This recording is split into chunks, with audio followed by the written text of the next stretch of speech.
ध्यान दो, क्या बोला है? जब कोई प्रकाश की किरण एक माध्यम से दूसरे माध्यम में प्रवेश करती है तो उसके पथ में विचलन होता है, जिसे प्रकाश का क्या कहते हैं? अपवर्तन कहते हैं। ध्यान देना, अपवर्तन। अपवर्तन की क्रिया जो होती है वो पारदर्शी माध्यम में होती है। कैसे माध्यम में होती है? पारदर्शी माध्यम में। ध्यान देना, पारदर्शी माध्यम में अपवर्तन की क्रिया होती है। अब इसमें अपवर्तन होने का कारण क्या होता है? ध्यान से समझना कि अलग अलग माध्यमों में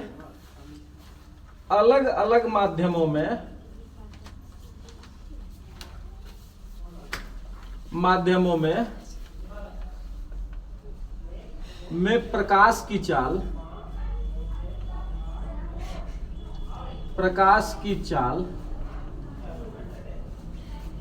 अलग अलग होती है।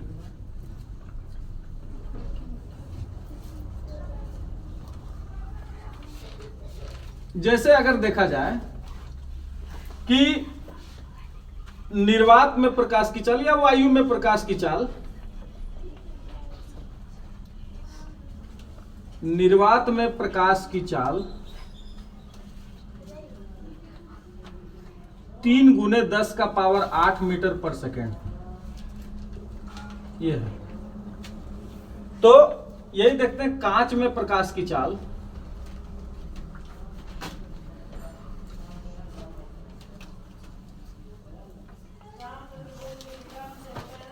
ये हो जाता है 2 × 10⁸ मीटर पर सेकेंड, 3 लाख किलोमीटर पर सेकेंड, और तुम्हारा कांच में हो जाता है 2 लाख किलोमीटर पर सेकेंड। यही हम ले लेते हैं हीरे में प्रकाश की चाल। हीरे में प्रकाश की चाल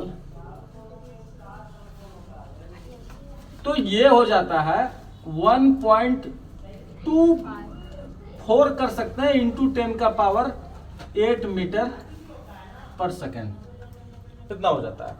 तो कहने का मतलब होता क्या है इसमें, सो देखना है कि प्रकाश की किरण का क्या होता है, ध्यान से समझना है कि एक माध्यम इसके लिए वायु है, ये वायु से चली, और दूसरे माध्यम में इसको ऐसे ही जाना चाहिए था, ऐसे ही जाना चाहिए था। लेकिन होता क्या है कि जैसे ही ये दूसरे माध्यम में प्रवेश करती है, जैसे ही ये दूसरे माध्यम में प्रवेश करती है, एक क्या हो जाता है, इसका स्पीड यहाँ पे कम हो जाता है। अब स्पीड कम होने के कारण वो आ रहा है एकदम फुल स्पीड से, 3 × 10⁸ मीटर पर सेकंड से आ रहा है। लेकिन होता कौन चीज है कि जैसे ही वह कांच में घुसता है, ये मान के चलो कांच है, जैसे ही वह कांच में घुसा उसका स्पीड कौन सी हो गया? कम हो गया। अब स्पीड कम होने से क्या होता है कि वो बैंड हो जाता है ना, किधर? नॉर्मल की ओर। किधर? अभिलंब की ओर, नॉर्मल की ओर। तो इसी प्रक्रिया को हम कौन सी कहते हैं? प्रकाश का अपवर्तन। इसी प्रोसेस को हम कौन सी कहते हैं? प्रकाश का अपवर्तन कहते हैं। ये किसके कारण होता है? प्रकाश की गति में, प्रकाश की चाल में भिन्नता के कारण। विभिन्न माध्यमों में प्रकाश की चाल जो होती है वो अलग अलग होती है, इसलिए उसका अपवर्तन भी अलग अलग होता है। ध्यान देना, इसलिए अपवर्तन की क्रिया होती है। अगर चाल जितना यहाँ पे 3 × 10⁸ मीटर पर सेकंड है ना, अगर वही चाल रहता, यहां भी अगर सेम चाल रहता, ये 3 × 10⁸ मीटर पर सेकंड है, तो इसमें भी अगर कांच में भी प्रकाश की चाल 3 × 10⁸ मीटर पर सेकंड होता, तो उस परिस्थिति में क्या होता? अपवर्तन होवे नहीं करता, वो सीधा निकल जाता, उसके पथ में किसी भी प्रकार का विचलन नहीं होता। तो अपवर्तन होता नहीं होता, अपवर्तन की कोई बात ही नहीं है। अब ध्यान दोगे यहाँ पे, अब इसमें हम लोगों को जानना है 2 माध्यम, एक विरल माध्यम और एक सघन माध्यम।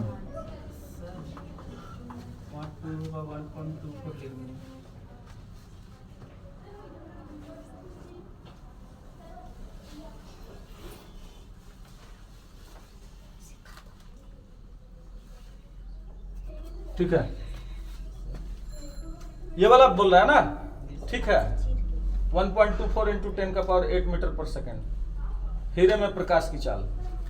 बिकॉज इसको तुम वैसे भी निकाल सकते हो, अपवर्तनांक इसका 2.42 होता है, तो निर्वात में प्रकाश की चाल बटे अपवर्तनांक, है ना, ध्यान रखोगे। 1.24 1.25 इसको बोला जा सकता है ना, ध्यान दोगे इसको।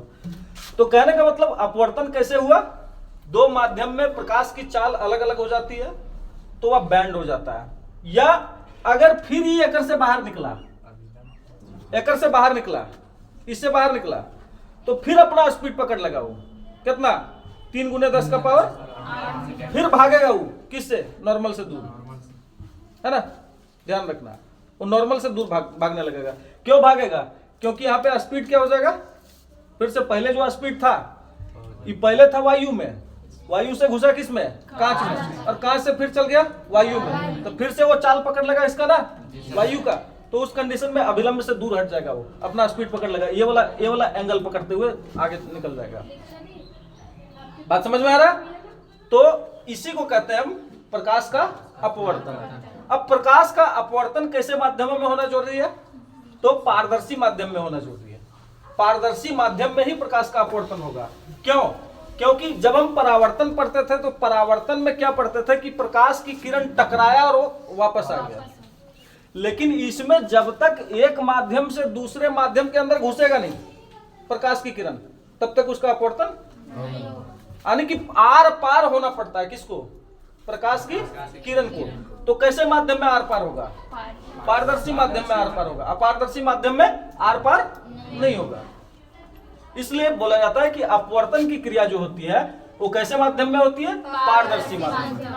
अब इन दोनों बिंदुओं पर विचार करते हैं कि विरल माध्यम कौन होता है और सघन माध्यम। इसके लिए थोड़ा सा क्लास 9 की ओर हम लोग चलते हैं, चैप्टर नंबर 1 पदार्थ, है ना। जिसका घनत्व अधिक होता है वो सघन माध्यम है, और जिसका घनत्व कम होता है वो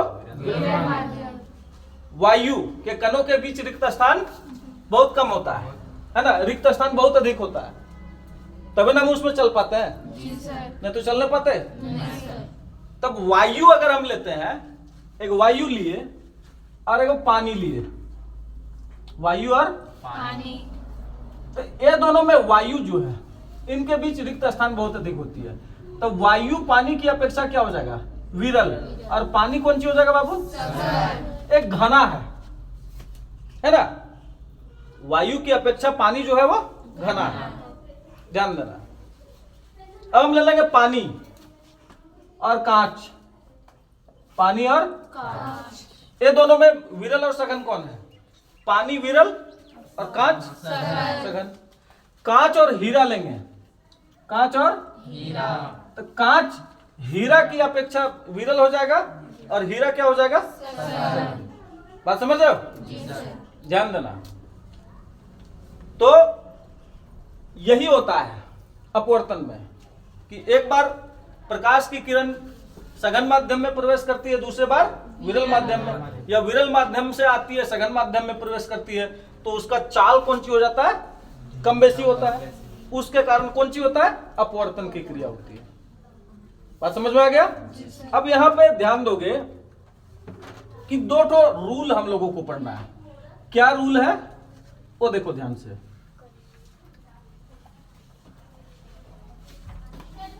रूल क्या कहता है कि जब प्रकाश की किरण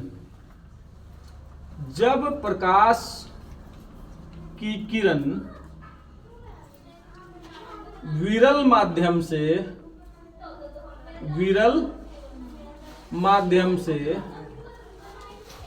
सघन माध्यम में प्रवेश करती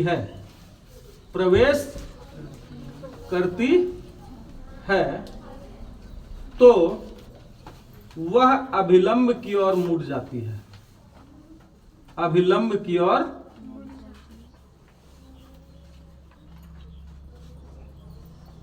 मुड़ जाती है। पहला ये फर्स्ट हुआ, और दूसरा इसका जस्ट ऑपोजिट, कि जब प्रकाश की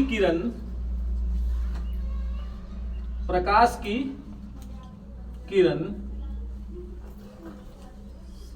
सघन माध्यम से, कौन माध्यम से? सघन माध्यम से विरल माध्यम में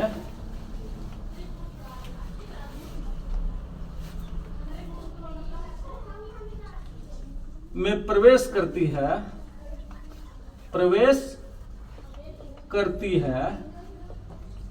तो वह अभिलंब से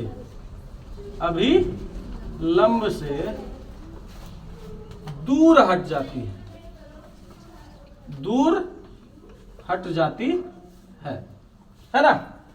कि जब ध्यान दो, वायु से पानी में घुसेगा तो अभिलंब की ओर मुड़ जाएगा, और पानी से वायु में जाएगा, है ना? पानी से वायु में जाएगा तो उस कंडीशन में कौन सी होगा? अभिलंब से दूर हट जाएगा। यहां दोनों क्रिया को थोड़ा सा देखना, ये दोनों पॉइंट को याद रखोगे कि जब प्रकाश की किरण विरल माध्यम से सघन माध्यम में प्रवेश करती है तो वह अभिलंब की ओर मुड़ जाती है, और दूसरा कि जब प्रकाश की किरण सघन माध्यम से विरल माध्यम में प्रवेश करती है तो वह अभिलंब से दूर हट जाती है। देखो कैसे होता है।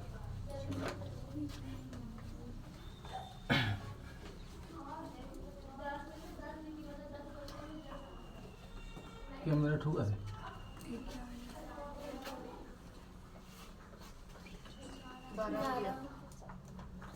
ये प्रकाश, दो माध्यमों को हम लोग ज्ञात करेंगे। अब इसमें देखो, वायु से कोई प्रकाश की किरण आ रही है, अभिलंब का निर्माण हुआ।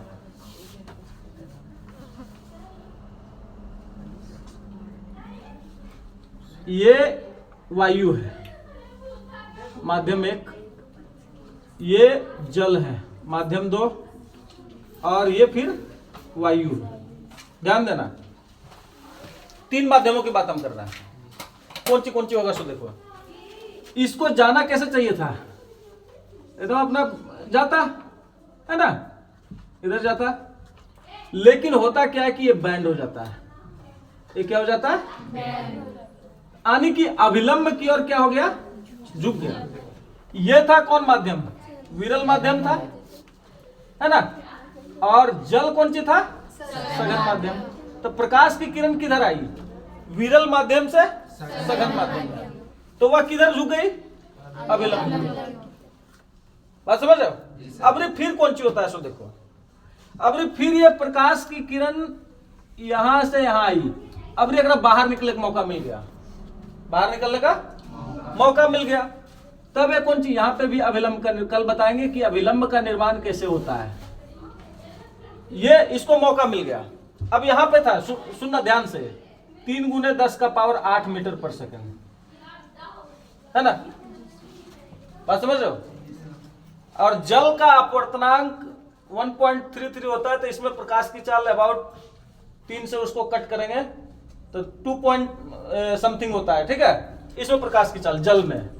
तो फिर देखो, ध्यान देना कि फिर से इसका चाल कितना हो गया? 3 × 10⁸ मीटर पर सेकेंड, है ना? इसमें 2 पॉइंट अप्रोक्स होता है कुछ, ठीक है ना? ध्यान देना। अब होगा क्या कि कौन सी क्रिया हुआ यहां पे? ध्यान देना कि पहले विरल माध्यम से किस में घुसा? अभिलंब की ओर झुक गया। अब फिर कौन सी हुआ? सघन से विरल में गया, तो अभिलंब से दूर हट गया। कारण यहां से चला, प्रकाश की किरण आई, है ना? इसका स्पीड यहां पे क्या हो गया? कम हो गया, तो अभिलंब की ओर झुक गया। फिर इसको मौका मिला, कहां निकला? वायु में। बोला एकदम मौका में चौका मारने दो, है ना? फुल स्पीड पकड़ लिया अपना 3 × 10⁸ मीटर पर सेकेंड, और वो अभिलंब से दूर हट गया। बात समझ रहे हो? तो ये दोनों पॉइंट को याद रखना है कि विरल से सघन में अगर प्रवेश करे तो अभिलंब की ओर झुक जाता है, और सघन से विरल में प्रवेश करे तो अभिलंब से दूर हट जाता है। इसीलिए हम अगर छड़ी को डालते हैं, किसी पानी में छड़ी को डालोगे तो छड़ी तो सीधा रहेगा, लेकिन तुमको पानी में टेढ़ा दिखाई देगा। क्यों? इसके पीछे का रीजन यही है।